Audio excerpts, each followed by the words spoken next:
Hey guys, welcome back to my YouTube channel.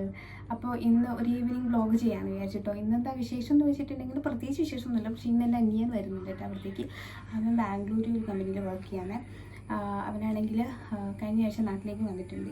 കഴിഞ്ഞ ഒരാഴ്ച അവന് വർക്ക് ഫ്രം ഹോമാണ്.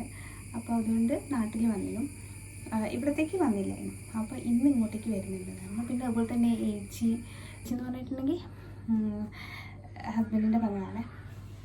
അപ്പം അവരുടെ വീട് ഇവിടെ അടുത്ത് തന്നെയാണ്. അവരിങ്ങോട്ടേക്ക് വരുന്നുണ്ട് സിനിമ കാണാനായിട്ട്. ഞങ്ങൾ എപ്പോഴും സിനിമ കാണുമ്പോൾ ഒരുമിച്ചിരുന്ന കാണുക. അവർ സിനിമ നമ്മുടെ അതിരടി ഇല്ലേ മൂവി, അപ്പോൾ അത് കാണണം എന്ന് പറഞ്ഞു. അവർ കണ്ടില്ല, ഞാനും രണ്ടും കണ്ടതാണ്, അവർ കണ്ടില്ലായിരുന്നു. അപ്പോൾ ഞാൻ ഇവിടെ ഒരുമിച്ചിരുന്ന് കാണാമെന്ന് വിചാരിച്ച്. അപ്പോൾ എല്ലാവരും ഉള്ള സ്ഥിതിക്ക് നമുക്ക് ഒരു വ്ളോഗ് ചെയ്യാമെന്ന് വിചാരിച്ച്, ഞാനൊരു ഈവനിങ് വ്ളോഗായിട്ട് ചെയ്യാമെന്ന് വിചാരിച്ച്. ഇന്നാണെങ്കിലും മഴയും ഇല്ല വെയിലും ഇല്ല, അത്തരത്തിലൊരു കാലാവസ്ഥയായിരുന്നേ.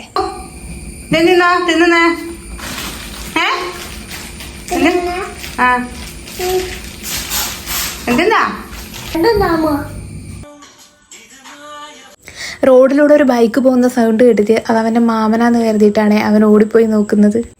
അങ്ങനെ മോനും എത്തി. അവൻ നിക്കൂന് ചോക്ലേറ്റ് ഒക്കെ കൊണ്ടുകൊടുത്തത്. അതിൻ്റെ ഒരു സന്തോഷമാണ് ഈ കാണുന്നത്. മഴ പെയ്തട്ടോ. മോന് കറക്റ്റ് ടൈമിനെത്തി. ഓൻ വന്ന് കാരുമ്പോഴത്തേക്കും മഴ തുടങ്ങിയില്ലേ. കുറച്ചുകൂടി ലേറ്റ് ആയിരുന്നെങ്കിലും നല്ല മഴ നനഞ്ഞു വരുന്നു വരെയായിരുന്നു. അങ്ങനെ ഞാൻ നേരെ അടുക്കളയിലോട്ട് പോയിട്ട് കാപ്പി ഉണ്ടാക്കുകയാണ് ഗൈസ്. ഈ കാപ്പി എന്ന് പറയുന്നത്, ഈ പാലൊഴിച്ച കാപ്പി എനിക്ക് ഭയങ്കര ഇഷ്ടമാണ്. പക്ഷേ പാലൊഴിച്ച ചായ എനിക്ക് ഒട്ടും ഇഷ്ടമല്ലതാണ്. ഞാൻ കട്ടൻ ചായയാണ്, ചായ ആണെങ്കിൽ കട്ടനാണ് കുടിക്കാറ്. ഈ പാലൊഴിച്ച കാപ്പി കുടിക്കാൻ ഇപ്പോൾ ഇടയ്ക്കിടയ്ക്ക് വല്ലാണ്ടൊരു പൊതി വരുന്നുണ്ട്. എനിക്കാണെങ്കിൽ ഈ ചായ ആണെങ്കിലും കാപ്പി ആണെങ്കിലും എന്ത് കുടിക്കുകയാണെങ്കിലും നന്നായിട്ട് മധുരം വേണം. ഞാനുള്ള പഞ്ചസാര മുഴുവൻ അതിലൊക്കെ വാരിയിടും. വിവേകണ്ണൊക്കെ ആണെങ്കിൽ ചായക്കും കാപ്പിക്കൊന്നും പഞ്ചസാര തീരെ ഉപയോഗിക്കില്ല. അപ്പം ഞാൻ വിചാരിക്കാറുണ്ട് ഇവരെങ്ങനെയാണ് കുടിക്കുന്നതെന്ന്. അപ്പം എൻ്റെ അടുത്ത് പറയും, കുടിച്ച് ശീലമായാൽ പിന്നെ നമുക്ക് മധുരം ഇഷ്ടം ഉണ്ടാവില്ല ഇടാൻ. പക്ഷേ ഞാൻ 2-3 ദിവസം ട്രൈ ചെയ്ത് നോക്കി, പക്ഷേ എന്നെ കൊണ്ട് പറ്റൂല എന്ന് മനസ്സിലായി.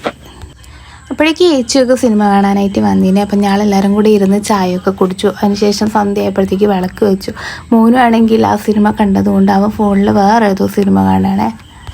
കുറച്ച് കഴിഞ്ഞപ്പോഴത്തേക്കും നമ്മൾ ഓർഡർ ചെയ്ത മന്തി വന്ന ഗൈസ്. അപ്പോൾ എല്ലാവരും ഉള്ളതുകൊണ്ട് ഞങ്ങളിന്ന് മന്തി കഴിക്കാമെന്ന് വിചാരിച്ചിട്ടോ രാത്രി.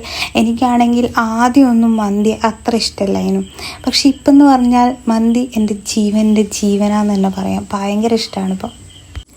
അൽഫാം മന്തിയാണ് നമ്മൾ ഓർഡർ ചെയ്ത്. അപ്പം നമ്മൾ പാക്കറ്റൊക്കെ പൊളിച്ചിട്ട് മന്തിയും അൽഫാമൊക്കെ നമ്മൾ സെപ്പറേറ്റ് പാത്രത്തിലാക്കി വെച്ചിട്ടോ. സിനിമ കഴിഞ്ഞതിന് ശേഷം ഞങ്ങളെല്ലാവരും കൂടെ ഇരുന്ന് ഫുഡ് കഴിച്ചു. ഇന്ന് ഞങ്ങൾ കുറേ ആൾക്കാരുള്ളതുകൊണ്ട് ടേബിളിൽ ഇരിക്കാൻ സ്ഥലമില്ലാത്തതുകൊണ്ട് ഞാനും ആരും കൂടെ സോഫയിൽ ഇരുന്നിട്ടാണ് ഫുഡ് കഴിക്കുന്നത്. അപ്പോൾ ഇന്നത്തെ വീഡിയോ ഇത്രയേ ഉള്ളൂ. പുതിയ വീഡിയോ ആയിട്ട് നമുക്ക് വീണ്ടും കാണാം. അതുവരേക്കും ടാറ്റാ.